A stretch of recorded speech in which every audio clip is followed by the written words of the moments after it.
Hello, everyone, and thank you for joining the discourse. My name is MC Chasey Trapman, and I will be your mic controller on this episode of, well, again, the discourse. Damn it, I always fuck this up. It's because you're a piece of shit. I don't know. It's hard to come up with a good intro. I think "thank you for joining Discourse" sounds great. I think it, but I can never sort of like just springboard off of that into something good. It's always just like some bullshit. I can't. Anyway, inside For those baseball. of you who don't know, we specialize in bullshit. Yeah. Well, anyway, so no. So we have a great show planned for you today, and it's going to be a bit of a lighter show, at least the first 30 minutes of it, because I don't know, the news is kind of depressing. So I guess I wanted to talk about something a little bit more, less about death and more about like just sort of and more about a fun slow stuff. A slow, painful death that is the process of putting any president into office ever.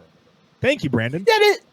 No. I do feel weird, right? So, okay, let's introduce my panel first, right? So this is going to be the three of us, the old crew. My producer, Rich. Say hello, Rich. All right. Looks like I'm unmuted and ready to go, so we should be live on all our streams. Thank everybody for joining us. Just the other day, I helped Nick Nolan from the Takedown with Nick with the show. I just wanted to mention the conversation with Dr. Curry. It's going to be a controversial conversation. I just wanted to mention it. Adair, you might catch Adair in the comments getting angry. That might be one of the things. Otherwise, make sure to like, share, subscribe here and over at the Discourse channel as well. Thank you, everyone, and give back. Yes, and be sure to check out the SoundCloud, where we have a lot of extra content. I'm sorry for being a little bit MIA and a little bit slow with uploading new content to the SoundCloud. It's been a bit of an annoying month with both technologically and just emotionally, but we're getting back into our stride, and finishing off this threesome of black males is Adair. Say hello, Adair. Go fuck yourself, Brandon. Thank you for joining us tonight. So we're going to start the show off really light, and then by the end of it, you're going to be really depressed and kind of where I'm at. So, I mean, if you have alcohol, I suggest starting to drink now. Might pain a little bit. Thank you for that ringing endorsement. Although I hear that there's a Hennessy shortage, which is like insane to me. I mean, is North Korea stocking up? Is that what's going on? Or I don't know. The last time I drank Hennessy, like my Republican friend in college invited me over to his dorm room to drink crunk juice and watch Star Trek Next Generation. And by the end of the night, we had agreed that he was going to ever. Just that is the whitest story I've ever heard in my life. So y'all may as well went to play cricket and had fucking crumpets. Y'all better stop. Richard, why don't you introduce the first topic for us, since you are the producer. All right. I forgot for a moment what our first topic was, but now I remember that we're going to start with whether Bernie should run again. And I guess I was saying before the show, my quick summation was no, but whether we're going to get a better opportunity is going to be really the question that we're going to have to ask, whether there's going to be someone else to run that's going to be able to garner the support that's going to be necessary to be able to push out whatever establishment runner we have. But on that note, I wanted to mention a PPP poll that came out recently that showed a small majority of Republicans, a little over 54%, want Trump to be their nominee again in 2020. And when they put him up against potential Democratic nominees, Bernie Sanders and Joe Biden were finishing on top, about 12% to 14% above. And then you had Elizabeth Warren coming in at about 45 to 40, and Kamala Harris down at 39, tied at 39, and I believe Booker was right around there as well, statistically tied at about the same percentage. And what I noticed at the time was that the likelihood of them beating Trump was in the direct opposition to how much support they're probably going to get from the Democratic Party, seeing as how Cory Booker and Kamala Harris have been the two front runners, I think, of that the Democratic Party's been pushing so far. But with that, I'll give it back to our panel. Well, yeah, I mean, I think it's an important conversation to have, right? Well, I wish we didn't have to have it, right? Because obviously it's only 2017 where we're talking about the 2020 election. And so it feels a little bit early for that conversation. But A, I wanted to have it, and B, it's actually not that early, because what we've seen so far from Democratic Party is like this sort of, the sort of soft the soft announcement that certain people are going to run with Kamala Harris, which you guys talked about, I want to say 2 weeks ago when I wasn't here, maybe 3 weeks ago at this point when I wasn't here, and people like Cory Booker, Mark Zuckerberg going on his tour of America, to prove that he's an actual real life human boy. And it's like, so people have already kind of started announcing that they're going to run for president. Similarly, I think that, the People's Party or not People's Party, I must be wrong, but the draft Bernie movement is submitting a petition to Bernie Sanders. Maybe they have already, to sort of commission him or conscript him into starting their own party. And so I think it's a worthwhile conversation to have. Where I'm at really is that, like, I guess Adair, you go first, because I kind of know where I'm going to be at on this one. I'm going to be real. Like, I'm going to piss a lot of our viewers off to begin with. And the short answer to should Bernie run again? Hell the fuck no. No. Stop it. Stop. Fucking just full fucking stop. No. And here's why Bernie shouldn't run again. A, he's not going to win. We've seen this story. We've been there. We've done that. We've seen the stadiums filled. We've seen all the shit that goes on. And then we've come to realize that, guess what? The DNC does not like people that aren't centrist Democrat. Well, he is a centrist, excuse me. Don't like anybody who's not economically to the right. Bernie is literally dead center when it comes to economic policies, and maybe a little bit down, maybe a little bit libertarian when it comes to social policies, but really not by much. So, looking at Bernie as if he's some great left hope is bullshit to begin with. When he's not a leftist, folks, he's a centrist. Let's be real about what we're talking about here. We've been so inundated with the American style of politics, with American, labels that, oh my God, Bernie must be a leftist because he's so much more liberal than liberals. No, he's fucking not. He's an actual liberal is all he is. So there's that. B, I have a perspective that he's got something like several million votes in the primaries. I've got the perspective of something of that only 1,900 other people can share, and that was as someone who was literally at the DNC, who went through that hellhole, who saw what was going on. Nobody should have to be subjected to that again. So abolish the DNC, but B, no, he shouldn't run. He shouldn't. He's not going to win. There's nothing he can do to win. Even if he ran as a third party candidate, I don't think he would have enough traction to actually get the vote. What we need is somebody who's fresh, somebody who's new, somebody, and in my opinion, I'd much rather see a woman of color run with actual leftist ideation than I would see another old white dude, to be perfectly honest with you.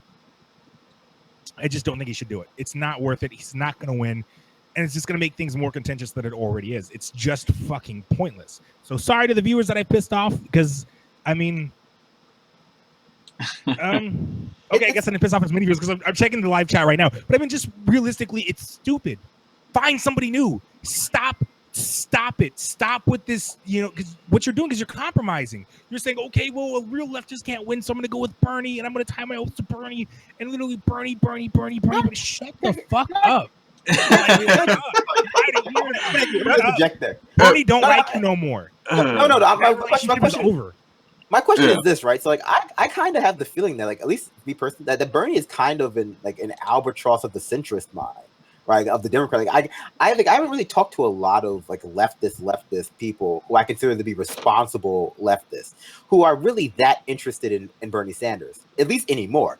Like, I think there was kind of this momentum and excitement around the idea of it is going to be, that sounds kind of silly, right? To people who are, a little bit further to the right than we are. Like, I think there was a kind of excitement on the left, right?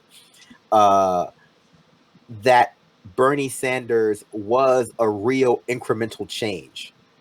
And like that, instead of like the sort of faux incrementalism of Hillary Clinton, Bernie Sanders was a real incremental change towards the left that could lead to us to a more egalitarian society, to having a real conversation about political economics and stuff like that. But the idea that Bernie Sanders was anything but a compromise to the sort of entrenched leftists who had well-formed ideas, like your DSA member or your communist, people who were on the left who had a defined ideology prior to the 2016 election, that he was anything but a compromise in that sense, I don't think is a good reading of what occurred.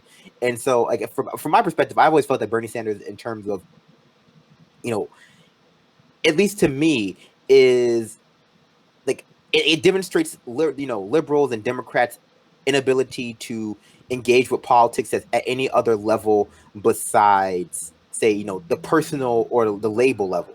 So you have Democrats who are focusing so heavily on Bernie Sanders, and even though essentially every week a new poll comes out that says Bernie Sanders is the most popular president, and I'm sorry, Bernie Sanders is the most popular politician in America, people don't seem to look deeper about his actual policies. They just the Democrats are just kind of hyper focusing on that.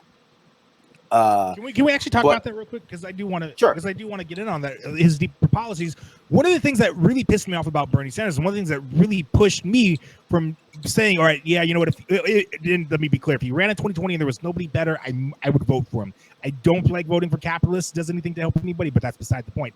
Bernie was one of the senators that signed a letter that basically said to the UN, you can't put sanctions on Israel.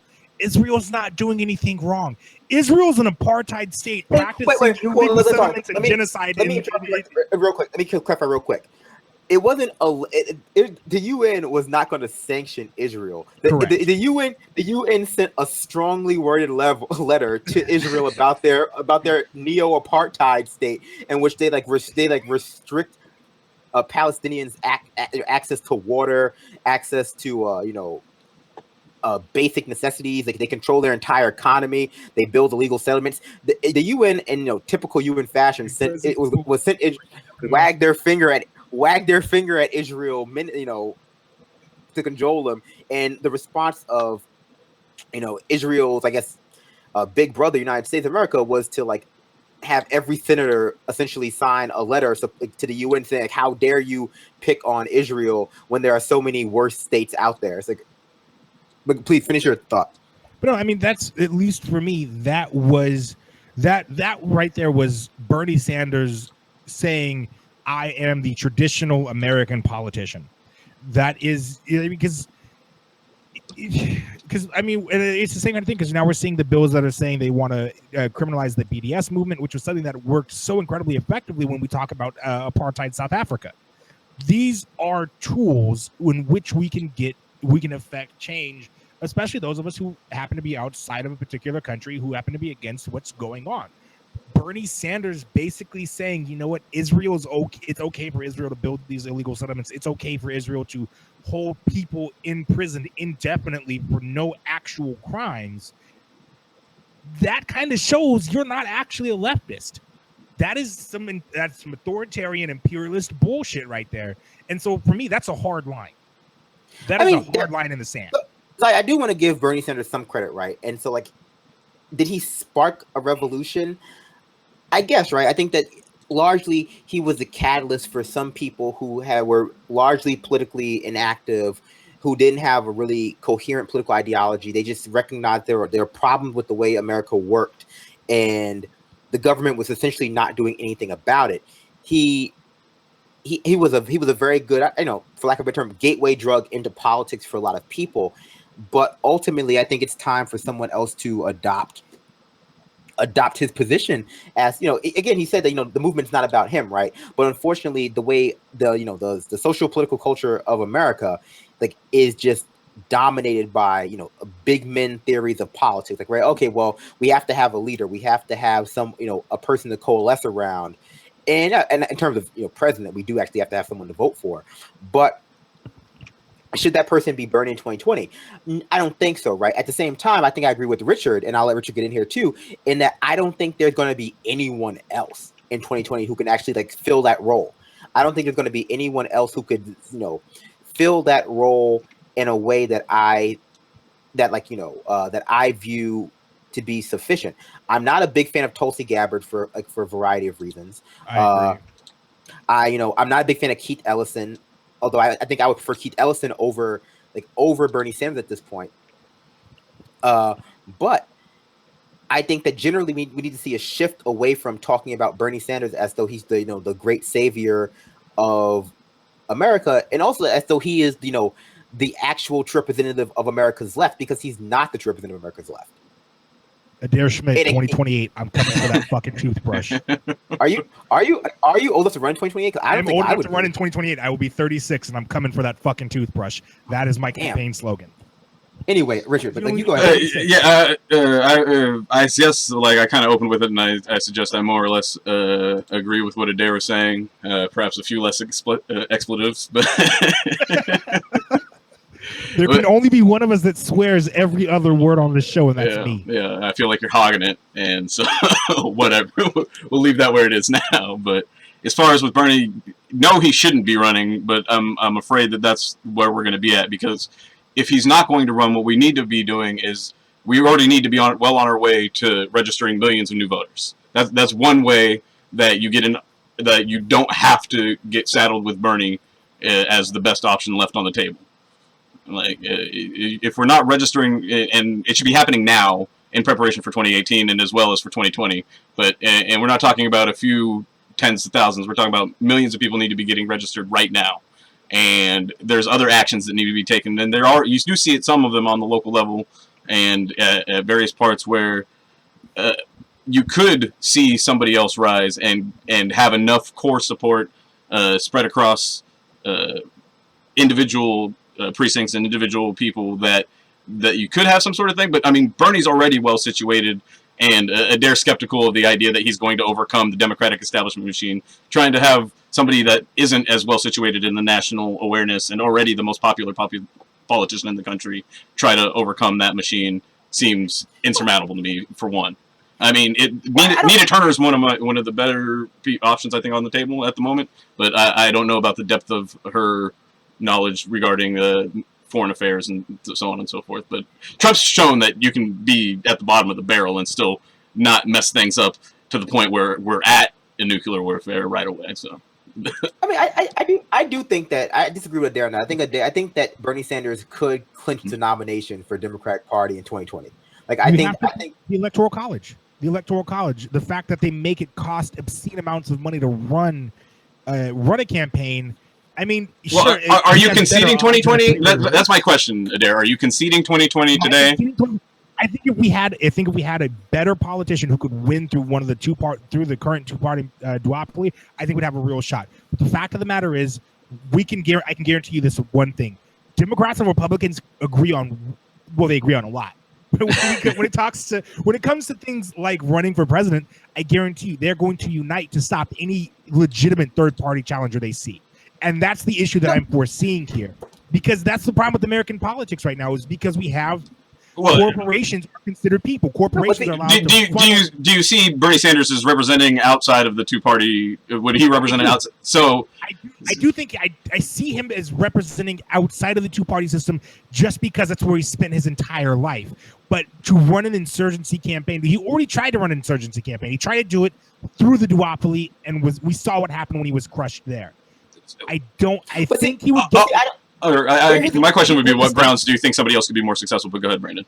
But the thing is what I would say, right? I don't think that. I think he could clinch the nomination in 2020 from the Democratic Party. I think that he could make a legitimate claim for the Democratic Party nomination through the primary system, assuming Clinton doesn't run again, which I think would be just I couldn't deal with it personally, but I think that he could make a legitimate run for the Democratic Party nomination. I think that he could, if he became Democratic Party nominee, I think that he could beat Trump. Of course he could. I think Joe Biden could beat Trump. I think Martin O'Malley could probably beat Trump. I think Kamala Harris could beat Trump. I think Cory Booker could beat Trump. I think in 2020, the ability to beat Trump is not, for president, is not going to be that difficult, because I mean, let's be honest, Hillary Clinton only lost by a few 1,000 votes, very small margin that could have been overcome with just proper canvassing and proper campaign strategy.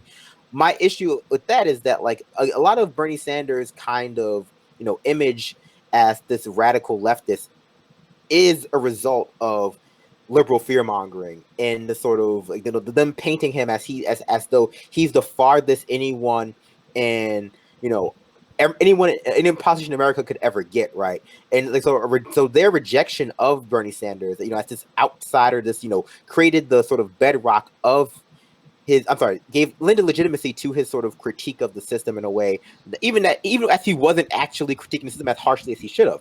In 2020, I don't think he'd be an insurgent campaign. I think that he could, he would just be another dim running for president, an FDR Democrat, but he would just. The issue, though. Like, look at the large urban centers. Look at the areas. Like, so he would not win Seattle, for example. He wouldn't win Seattle. I don't know. But here's why I say, because if you're going to win certain states, the Dems reliably win each of the coast. Win the coast, right? They win the Northeast. They win the West Coast. He's not going to be able to win Washington State. He's just not going to. He would probably split it. But opening that, and that's going to be the saying he wouldn't win Washington State as the Democratic nominee or as a third party. If he was running, if it was three people running in the race, and this is the reason why I say he wouldn't win Washington State. Washington State, as much as I hate the Democratic Party, has an impressively big machine here in Washington State. And when you look at how people voted, sure, Bernie just demolished Clinton in our caucuses, where you must physically show up to at least drop your ballot off. But he was destroyed in the primary, which is an exclusively vote by mail system. Washington State's general elections are all done vote by mail. The Democrats have the machine, and I don't think that Bernie's campaign learned enough from last year when they did not have the ground game that they should have, especially on the West Coast, in particular in California. That I don't see it overcoming that. So I don't see him winning Washington State. I don't see him winning California. I think he could win Oregon because they're less organized there, and so he has a better chance of winning the insurgency there. I don't see him winning New York. I don't see him winning any of these big Democrat, quote-unquote, liberal strongholds, even though the majority of the people there absolutely agree with him. The problem is the system is not set up in a way that a third-party candidate can actually do something right now. We have to reform the system. He's going to be more popular, but you can't reform the system with the people with the power to reform it being the people that benefit from it. So. I agree. Right, that's part of the issue that we're facing. Like that is why this becomes a circular conversation. But the fact of the matter is, we have to look at it like this: take into account the Electoral College. If it was just the popular vote, Bernie Sanders would win in a goddamn fucking landslide. But because the Electoral College is a thing, it's set up to stop him from winning. Primary, right? We're talking primary, right? Correct. If he would run, we're talking general election. We're talking general election. We're talking him running as a third party. Okay, as a third party, yeah. Oh no, I don't think that Bernie Sanders could win the general election as a third party candidate. I don't think that's a possibility. I think that at the same time, though, I do think that there is some. It's hard, right? I feel like we're stuck in this kind of cycle, right? Where it's impossible. Where Democratic Party and Republican Party have created a scenario where it's impossible to ever kind of leverage yourself out of the two-party system unless you're willing to cede at least, 10, 20 years worth of elections to the party who least agrees with you, which is, like they've created a system that sees us in perpetual crisis. And, again, like I say all the time, Democratic Party's brand viability, we're talking about the Dems right now, relies on the United States of America being in a state of perpetual proto-fascist, proto-barbarism. So like, hey, you know what? We can never move away from, the dim position of centrist bullshit towards a leftist position of guaranteed services, guaranteed rights, guaranteed protections, because we're so busy playing defensive. And, we can't talk about single payer health care because Obamacare is in danger. We can't talk about, universal pre-K because Trump is going to have us all being hunted in hedge mazes by robots. It's like we can never have conversations about long-term goals and solutions because we have short-term apocalypses in it, which there is some validity to that. Like Trump is a goddamn nightmare, but at a certain point, I mean, could Bernie Sanders, like theoretically, if we were willing to say, okay, 2020 is a wash, Kamala Harris is going to lose to Trump, or Ted Cruz, or Pence, if Trump resigns, doesn't run again, which is a possibility, because no one likes Kamala Harris except the Democratic establishment. No one likes Cory Booker, the Democratic Party establishment. Al Franken could probably win. Whatever. Are we willing to sort of see that position and get a third party, whether it be a Bernie party or a Green Party or People's Party or a Democratic Socialist Party, if the DSA transitions from a group to a political party? But are we willing to Socialist Party? That's socialist alternative. I don't think they're going to run a presidential candidate though. Yeah, of course. But would you be willing to sort of lay the groundwork and lose to essentially the Republicans are a terrorist / fascist / white supremacist party with good branding and good messaging, decent branding. Like, would be willing to cede control of our government at the national level, with all that implies, in order to sort of lay the groundwork for 30 years in the future, having a multi-party political system. That's such a hard decision to have to make. I really don't think so. I really don't think that's a difficult decision, because it comes down to a question of what is morally correct. And I think that in order for us to have to get anything done that is morally correct and is good for the people of this country, you have to have a third party running. You have to have a party that's willing to go in there and lose elections to set that groundwork. And I think you're starting to see some of that pop up. I like DSA. Don't get me wrong. I don't agree with them in that they just try to push Democrats further to the left. That's not something I'm a big fan of, but I like what DSA is doing. I like that they're getting people involved. I like that they're making socialist no longer a dirty word in American politics. Those are all really good things. So we're starting to see some of that groundwork. We're also starting to see some of that groundwork in the fact that we have a generational shift occurring. Again, millennials are in favor of socialism. We have a favorable view of it. We think it's a good thing. Why? Because it's a more moral system. It takes better care of the people in the country. So as we start to see, and this is going to sound morbid as hell, but I really don't care, as we start to see baby boomers die off in huge numbers, and we start to see millennials take the status of the dominant group, and we start seeing more actual millennials run with the same idea, saying, hey, you know what, man, we're the generation of college debt. We're the generation that for almost the entirety of our lives, actually I think the entirety of our lives, we've never seen our country at peace. We're the generation of the 2008 financial collapse. We have seen the ills of late stage capitalism, and we need to move beyond it. You know what's amazing? I've read a poll. I can't remember where it was at, but apparently Lenin is polling better amongst millennials than Trump, which is amazing. which is amazing, right? It's great. It's magnificent. It's arousing, and I agree with you, right? So Arousing.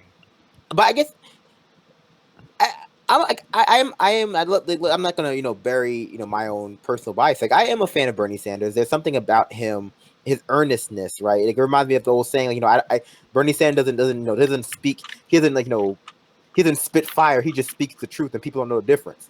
And that's the case, right? His 2016 campaign was let down by poor decisions that I have to attribute to his staff. In terms of in terms of certain messaging. But I like Bernie Sanders. I like him despite his problematic policies, largely because he represented like the first attack on the establishment that I saw in my lifetime. That being said, the idea that there is not a cult of personality surrounding Bernie Sanders by people who just have collapsed all anti-establishment feeling into him is wrong-headed, because there is. And I think that there does need to be contention with that narrative that Bernie Sanders is the only option we have for 2020, because I think at that point we're talking about the narrative surrounding Bernie Sanders becoming the exact one that led to Hillary Clinton being foisted upon us. I said foisted upon us, which was that, he has the most name recognition. He has the most, he has the, it's his turn now. It's X, Y, and Z, which is, again, when it comes to like Bernie, I think that's appealing. But that general idea that politics is an issue of like, well, whose turn is it? Who has it's a popularity contest where not only are you trying to decide who you like the most, but I think David Graeber wrote, politics in America is a very kind of weird popularity contest, a really kind of weird beauty pageant, where not only do you have to decide who you like the most, but you have to decide who everyone else likes the most.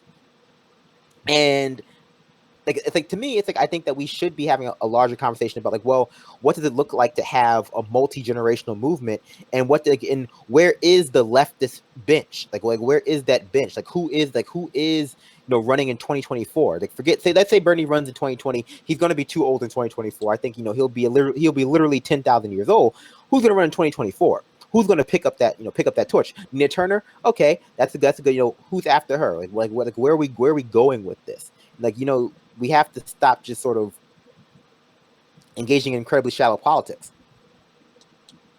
We need to be setting longer term goals and then holding ourselves accountable for where we end up in relation to them. And we haven't been doing that either nationally, individually, I think, or nationally or as a party. And I think people are starting to do it individually, and that's why you're seeing some big shifts in the political landscape as it is. But I think what it's going to take is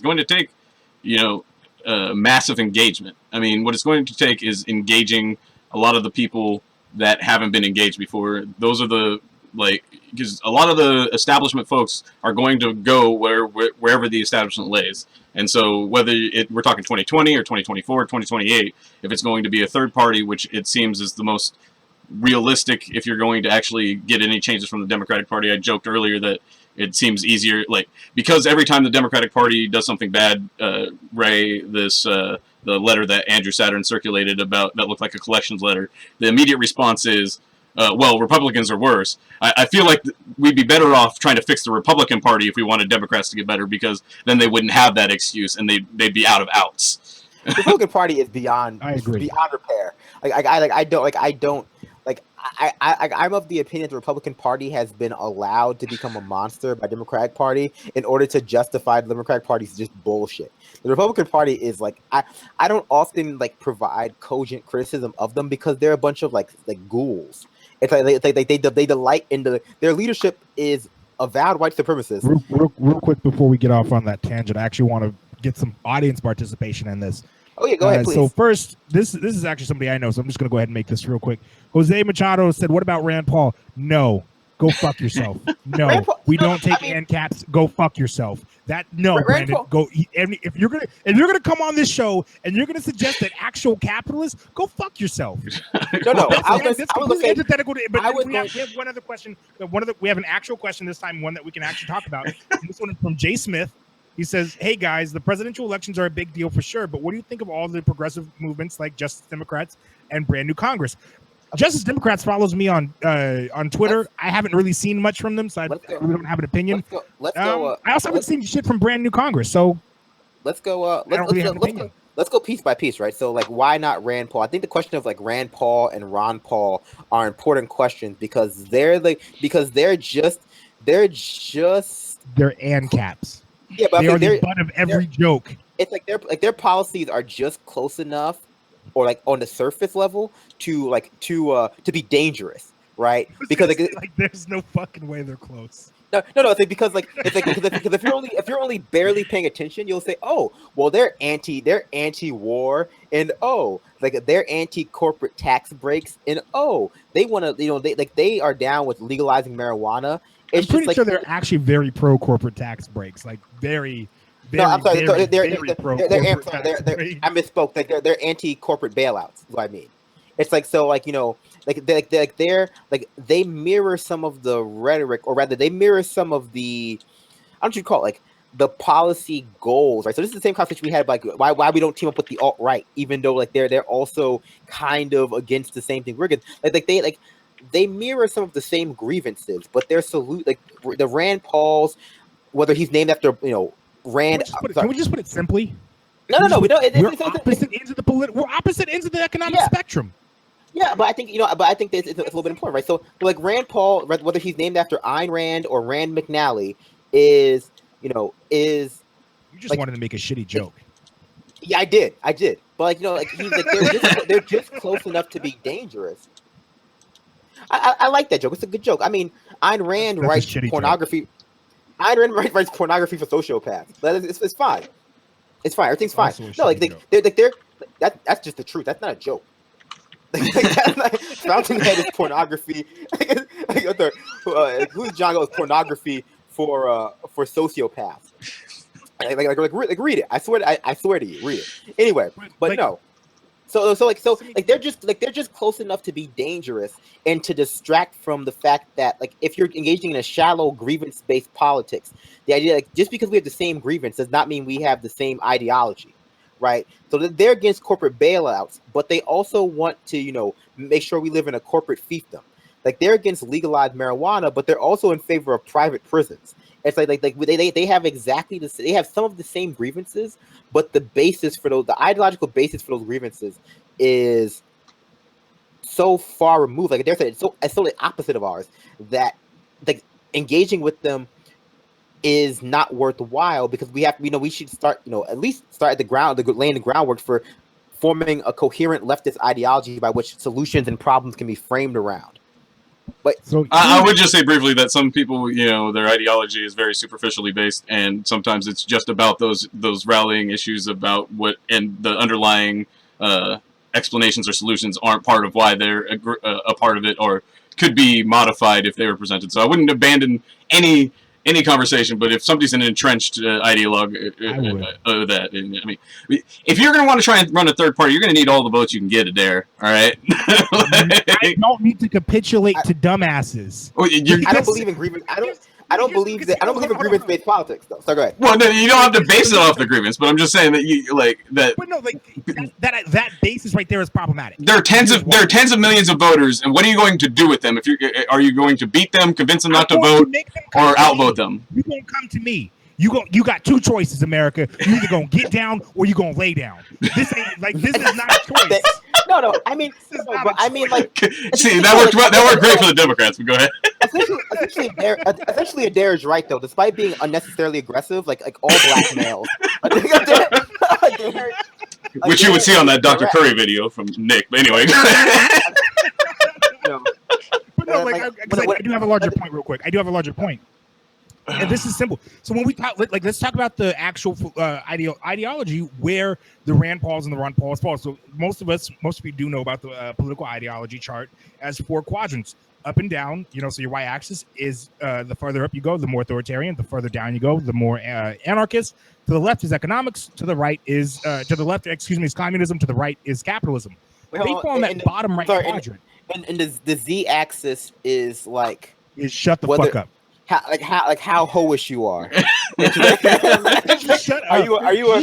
up. Are you an ANCAP thought, or are you Anyways, or are you a radical left, a radical communist prude? Oh my god! Or sorry, a radical communist incel. Anyways, here's part of the problem with that. So when we talk about ANCAPs, one of the things that they are in favor of is they want to keep capitalism. They actually want to shove capitalism to its furthest extreme and simultaneously remove any and all checks on said capitalism. They want to completely and utterly because they want to remove the state. And that's how they remove checks on that capitalism, is they remove the state. So they are different from fascists in the fact that they do agree with us on things like civil liberties. They do agree with us on things like, legalizing marijuana, things like that. Part of the problem is these are also people that will argue that children need to be allowed to work in brothels. That is something that people from this political ideology regularly argue. That is a problem. That is not somebody we need to work with. I say that because ANCAPs want to replace the state with private corporations. It's like that is something else. Like, yeah. They essentially, it's like the issue with ANCAPs is like, okay, so like you would say ANCAPs don't want the FAA to be able to the TSA to be able to pat your crotch down at the airport, but they do want to give that power to Delta. It's right. like it's essentially just that. They want to replace the state with private corporations. And of course we're gonna have 100,000 ANCAPs. Like, no, that's not what it is again. It's pretty much just that. Like, I mean, I'm not gonna argue about ANCAPs. And so that is, again, it's completely antithetical to what we want to do, whereas a lot of us are saying, you know what, I don't really like the state. I don't care for the state, but the state is necessary and it's useful in certain things. It's useful in protecting the public health. It's useful in things like maintaining, and it'll be useful in things like, so if we can get an equitable education system, the state is the way to go with that. So a lot of us, even though we fall largely on those libertarian guidelines, where we say, hey, you know what, I don't want the state intervening in what I can do with my body, with my choices, things like that. We do say, hey, you know what, we want you in the, like, instead of TSA patting me down, we want you to be going down and patting down Delta. We want the opposite thereof. We want state competition. In a lot of cases, we want state ownership. That's something else that we would like to see. So we're fundamentally different. To answer Richard's question, though, about, well, what are you going to do if, to get voters out there? Y'all going to come to me. Like, y'all think I'm playing when I say you can either get down or you gonna lay down. I'm gonna tell you what you're gonna get, and you like it and you vote for me, or you don't like it and other people vote for me. I win and you get it anyway. Talk about domination politics. which is the whole conversation I had. Here are my politics. Here's what I'm offering you, and enough people are going to like what I'm offering that I'm going to win. So even if you don't like it, you still gonna reap the benefits. So you're gonna get down, or you're gonna lay down. I agree with Adair, right? So the whole thing, I mean, just not the way I was phrased because it was a bit weird, but no. So like the whole idea that we have to, it's more expedient to align yourself or to form coalitions with people who already have an entrenched ideology, and the grievances of that ideology mirror some of the grievances of my ideology, as opposed to, say, trying to activate the non-voter or in some way deal with the huge problem of disenfranchisement in America, right? So like, as opposed to we align with the alt-right or the ANCAPs or the libertarians, as opposed to, say, I don't know, getting automatic voter registration passed in all 50 states. That we get rid of felon disenfranchisement. That we take care of all of the the hundreds of thousands of African American voters around America who have had their sort of had their voting restricted in some way based on either arbitrary voter ID laws or any sort of other legislation that does that, is a bit ridiculous, right? It's the exact same kind of argument that we see when people talk about. I think there was a new poll in Newsweek, because one of these new polls about why did Hillary Clinton lose the election comes out at least once a week, right? That said, it was actually Bernie Sanders' fault. Here's how we can prove it. And it's like, but pointing to the people who didn't vote for Hillary Clinton and voted for a third party, or who she as opposed to, say, pointing to the millions, tens of millions of people who either could not vote or did not vote despite being eligible, it's the definition of punching down, right? Because the question is now is not, hey, well, why couldn't people vote? The question was, all right, why didn't they vote at all? Why are they so disengaged? It's, well, why did the people who decided to vote? Why did the activated voters decide to vote for a third party? And I think that at a certain point, Adair is right. We have to stop accepting the idea of that we have to have of like a 50% of our voting population or more is simply not going to vote. We have to start engaging with, okay, well, how do we make 50% of our people who stay home? How do we actually get them to the polls? How do we get them to the voting booth? I do a transition to the brand new Congress question, and I mean, the answer to that, I think that there needs to be less focus on the federal government overall. Right. I think that, one of the things that we do have to discourse is actually interview local politicians, going from city council person. I'm going to be interviewing Jabari Brisport, a city council person for the 34th district of New York City, as soon as we get off here, and mayor and, superintendent, because that's actually important as well. Right. In certain ways, like activating people at the local level and showing them how impactful your city council can be, how impactful your mayor can be, how impactful, your state senator can be, is key to mobilizing people at the macro level, and not allowing them to succumb to just voter apathy and voter disenchantment. But go ahead, Richard. I know you had something to say. Oh, I think it's gonna I wanted to clarify quickly that what I was saying is that there's people with very surface level adherence to various ideologies and focus that, I agree with your criticism of not wanting to have a grievance-based politics, but just that there are people that may glom on to someone like a Rand Paul or something like that without really understanding the nuances that you laid out and you and Adair mentioned about the actual underlying beliefs, and that when explained, a socialist solution would be receptive to that solution as well, to resolving the same grievance. But that's not going to happen with people that are entrenched in there. On that point, I would agree not to waste the time. I did want to mention also that it's really about engagement, and like you mentioned, and you and Adair both mentioned, getting the 50 or so % of people that aren't regularly engaged, especially at the midterm election level or in the local elections that happen in off years and off months and random times throughout the year. That level of engagement has to come up, and part of that is getting the people that you went to caucuses with or went to meetings with during the election time, and meeting with them and supporting them and being there when they're running for their local offices, and helping, as Brandon said, to show the importance of the local office. Go ahead. I mean, I think that, helping with local offices all comes down to a larger goal of not letting people, or rather not giving people a legitimate reason to disconnect politics from material reality, right? I think a big problem that we have in American society is that most people, when it comes to talking about politics, when it comes to, thinking about politics or conceptualizing, politics and policy, like they just don't see the direct impact on, who I vote for president and the material realities that I live. Because, and I think this is a good time to transition to talking about Afghanistan and Trump's sort of, call for petrol warfare, despite criticizing the Afghanistan war for, at least since 2013, prior to becoming president, and also even up until the primary debates. The idea that, we were at war for 16 years in Afghanistan is going to continue, like two different presidents. I mean, sorry, we've been at war in the Middle East, well, at least Afghanistan, I'm not mistaken, like since even before Bush. 2001.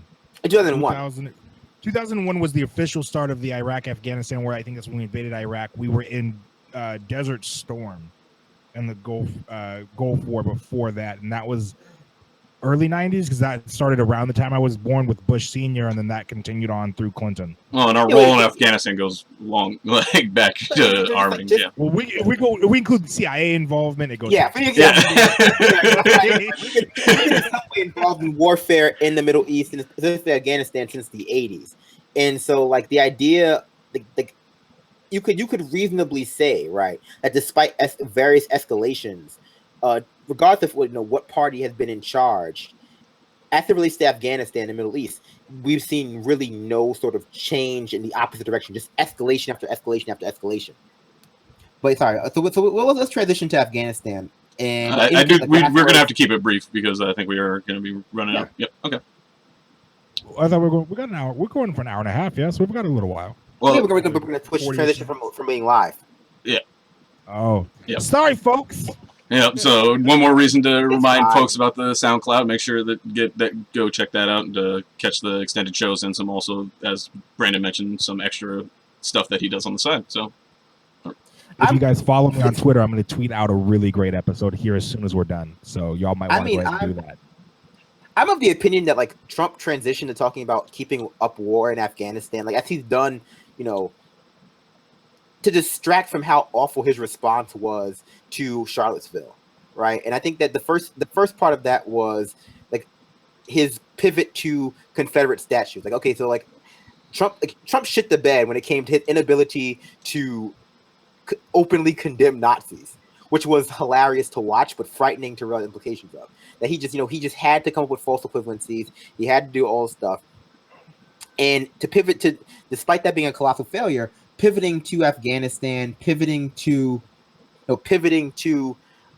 Confederate statues is the appropriate way to feed his racist base. But can you just lay out the Afghanistan thing for us there real quick before we transition? So, 3 points to his strategy, and I'm just gonna fucking paraphrase because fuck this shit. It's a bunch of bullshit wrapped in patriotism, wrapped in imperialism, and just he can go shove it up his ass. So, point number one.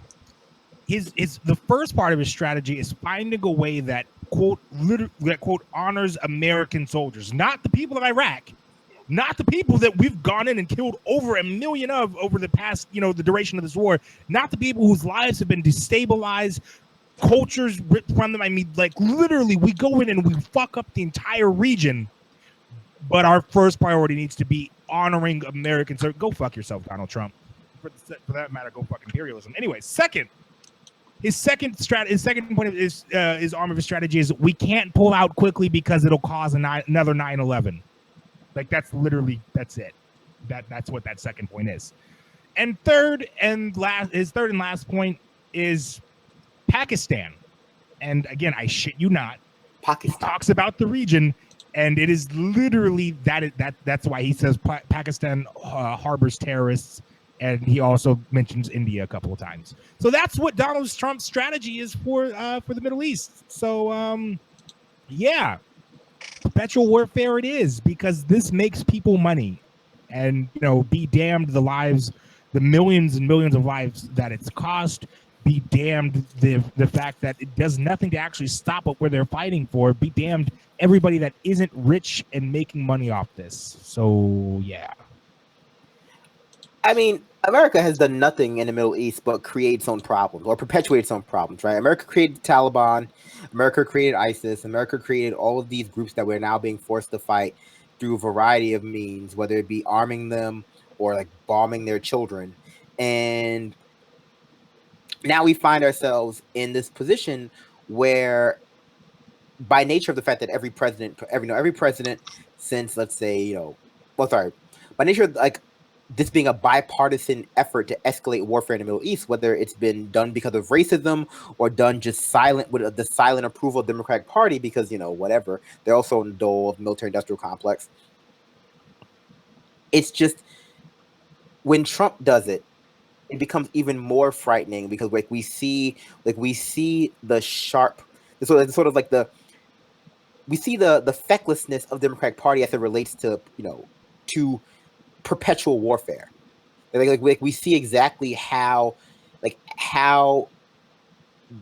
American exceptionalist narrative, that desire for imperialism, just it perforates. No, not perforates. Wow, it defines both parties. Permeates both parties, right? It defines both parties and what they believe and what they do, to the point where it's like Donald Trump is a guy who people didn't trust him to not stare up at the sun for good reason during the eclipse. But when he comes to escalating warfare in a sovereign nation, that gets met with just silent nods of approval from both Democratic Party and the mainstream media, the corporate media. Yeah, we know that's why he turned towards it, at least in part, after he shit the bed, because he knew it would at least give people something to quiet them down on the left and among other folks. Because last time he went and bombed Syria, it got round of applause, and Brian Williams got a little erection on set or whatever, and we had that issue. But this thing, right? I think that. So I'm of two minds after, and I guess we'll end with what I say, or rather we'll transition with what I say, or rather I'll just say something real quick. Fuck it, I'll let me say it, right? I'm of two minds, right? One, it's frightening to me that the Democratic Party, as their vehicle for criticizing Trump, sort of fall back on this idea that he's incompetent constantly. They think, oh, Trump is incompetent. He's this singular incompetent force. Do you trust him with his finger on the button?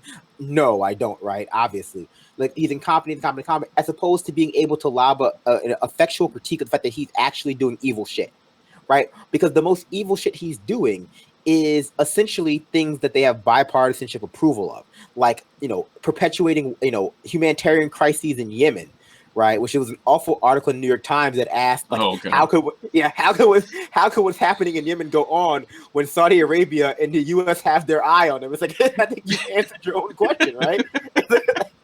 It's like, that seems like that's exactly why. Yeah. But the Democratic Party seems like the Democratic Party has hamstrung themselves with years of being corporatist, years of being neoconservative, years of sort of rolling over on more complex issues of combating white supremacy through, real social and material changes, to the point where when it comes to actually criticizing Trump and the evil shit he does, they kind of can only rely on the low-hanging fruit. Like, the Muslim ban is awful. Of course, I can't pretend they're just distractions, because they're not distractions. They have actual consequences in lives. But like, the Muslim ban is awful. But it's also the result of decades of bombing these countries and the perpetuation of a cultural notion that these countries are dangerous inherently. The transgender ban is goddamn draconian, awful, and no one wants it. And it's just mean-spirited and craven.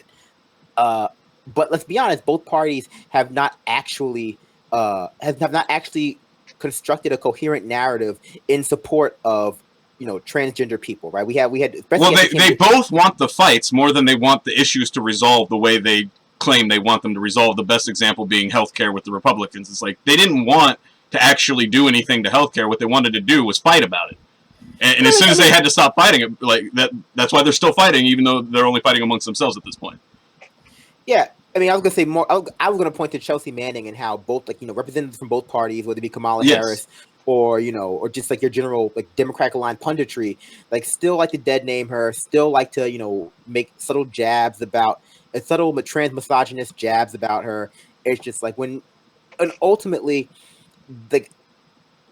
combating these issues means cutting them off at the foundation. But that means that would mean that the United States has to actually take an interest in these issues, right? And so I'm of a particular mind, especially when it comes to things like the transgender ban in the military. Is it's othering trans people, period, is wrong, right? And that's one of the things. That's my critique from the left. And that's my critique of other people on the left. This idea that we can just continue to other trans folks like that's something that's acceptable. No, it's not acceptable. Imperialism is also shit. Like, don't get me wrong.